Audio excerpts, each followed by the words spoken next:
રાજકોટ બાર એસોસિએશનની ચૂંટણીમાં સમરસ પેનલે બાજી મારી. પ્રમુખ પદે પરેશ મારો, ઉપપ્રમુખ પદે સુમિત વોરા, લાઇબ્રેરી સેક્રેટરી પદે કેતન મંડ અને ટ્રેઝરર પદે પંકજ ડોંગાની જીત થઈ.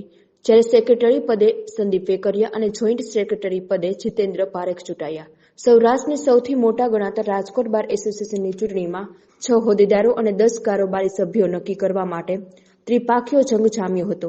ગઈકાલે નવા કોર્ટ બિલ્ડિંગમાં પ્રથમ વખત મતદાન સવારે 9 વાગ્યાથી શરૂ થયા બાદ બપોરે 3 વાગે સમયે પૂરો થયો હતો.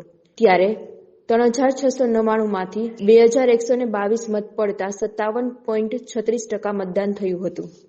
પરેશ મારો આજે સમરસ પેનલમાં પ્રમુખ પદ તરીકેની જે મારી ઉમેદવારી નોંધાવી હતી એમાં અમારી સમગ્ર સમરસ પેનલ વિજેતા થયેલ છે.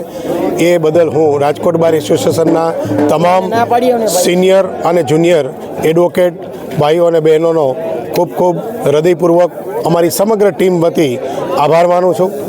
જે નવા કોર્ટ બિલ્ડિંગની અંદર જે સુવિધાઓ હોવા છતાં હજુ સુધી શરૂ થઈ શકેલ નથી, એ સુવિધાઓમાં ખાસ કરીને એટીએમ, પોસ્ટ ઓફિસ અને બેંક એમની તાત્કાલિક શરૂ થાય એ સંદર્ભેના પ્રયત્ન કરીશું.